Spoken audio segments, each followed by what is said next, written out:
Miss হবে না আপনার পছন্দের টিভি শো। দেখুন জি5 অ্যাপে একদম ফ্রি। কনগ্রাচুলেশন। মানে আপনাদের প্রথম সন্তান আসছে। কে এই সন্তানের বাবা? কে? সূর্য? হ্যাঁ, সূর্যের বাচ্চা তোমার পেটে? প্লিজ।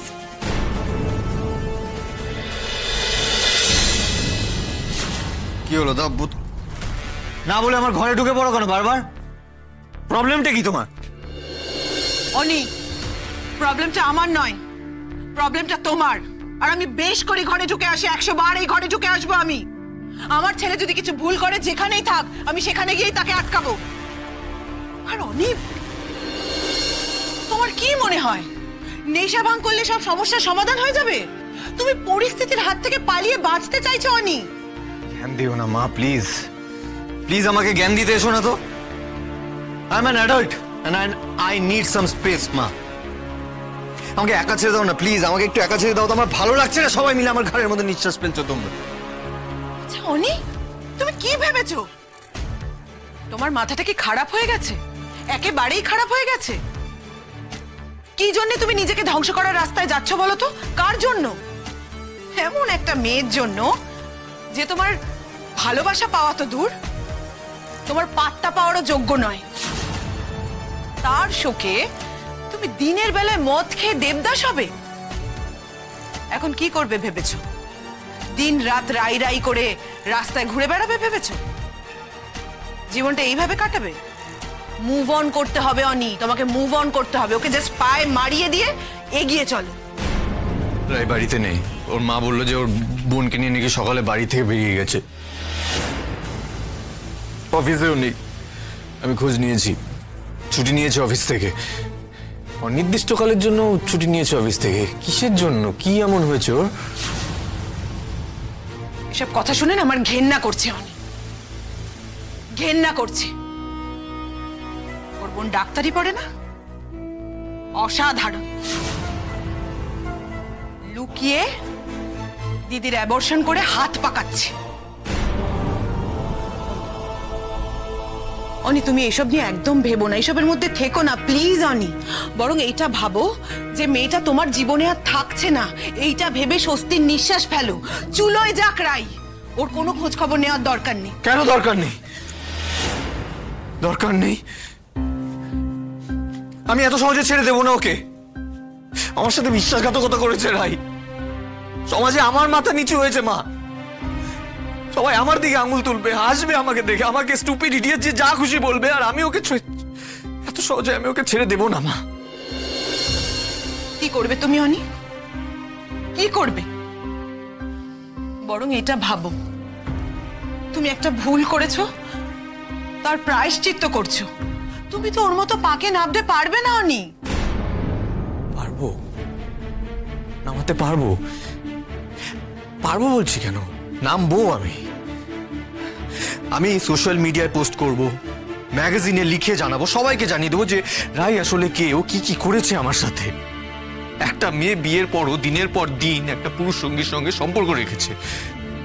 আমার জীবনের সব আনন্দ কেড়ে নিয়েছে ও, আমাকে একটা দিনের জন্য শান্তি দেয়নি। এগুলো আমি জানাবো সবাইকে। ও যা যা করেছে মা আমার সাথে, এই সব কিছুর ফল ওকে ভুগতে হবে।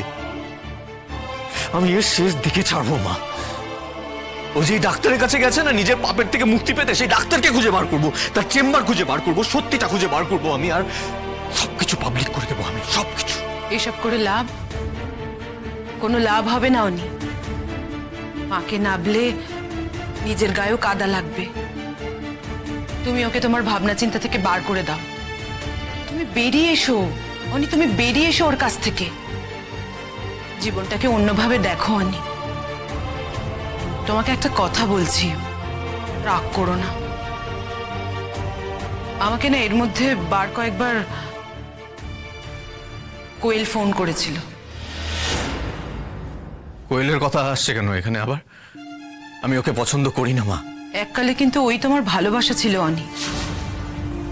দেখো অনি, তোমাদের মধ্যে হয়তো কম্প্যাটিবিলিটির অভাব ছিল, কিন্তু ও তোমার বন্ধু ছিল, খুব ভালো বন্ধু ছিল।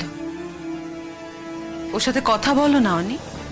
কথা বলো, তুমি ওকে ডাকো, ডেকে কথা বলো, তোমার ভালো লাগবে। তোমার এই মুহূর্তে এমন একজন বন্ধুর দরকার যে তোমাকে বুঝবে। দেখো, এমন নয় যে আমি কোয়েলকে খুব পছন্দ করতাম বা তোমাকে আবার আগের সম্পর্কে যেতে বলছি, কিন্তু জাস্ট একটা বন্ধু হিসেবে কথা বলতে পারো ওর সঙ্গে। ও কিন্তু এখনো তোমার কথা ভাবে, বারবার তোমার কথা জিজ্ঞেস করে। অনি, কথা বলবে একবার ওর সঙ্গে? কনগ্রাচুলেশন। মানে আপনাদের প্রথম সন্তান আসছে। কে এই সন্তানের বাবা? কে? সূর্য? হ্যাঁ, সূর্যের বাচ্চা তোমার পেটে? প্লিজ। আজকাল ফোন লক রাখছো? আজকাল তো অনেক কিছু করতে হচ্ছে অনির্বাণ, অনেক বিশ্বাসের জায়গা ভেঙে যাচ্ছে যে।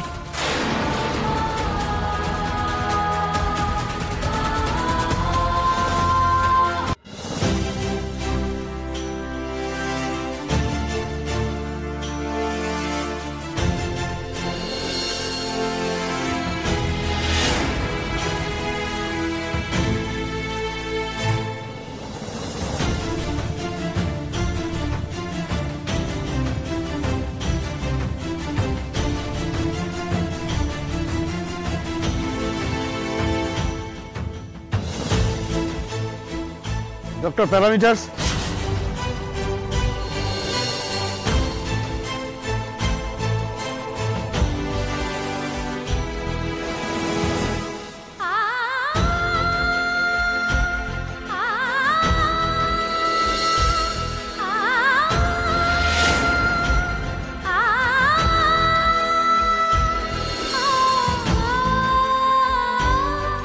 ও মাই গড!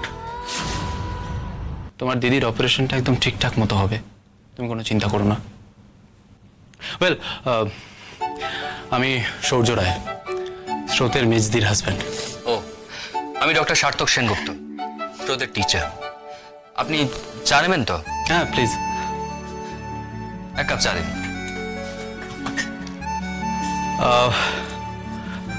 আমার ডক্টর প্রাণতোষ সেনগুপ্তের সাথে আলাপ হলো। তিনি স্রোতকে বড্ড স্নেহ করেন।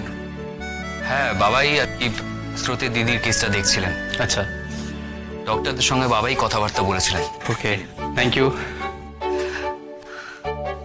হ্যাঁ সূর্যদা, আর যদি আঙ্কেল না থাকতো, দিদি ভাইয়ের অসুখটা নিয়ে হয়তো এখনো আমরা এদিকে ওদিকে ছুটে বেড়াতাম।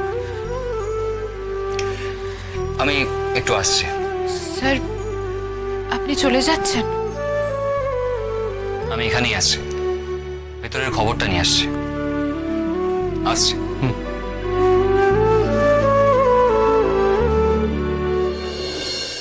জি5 ডাউনলোড করুন আর সব এপিসোড দেখুন একদম ফ্রি।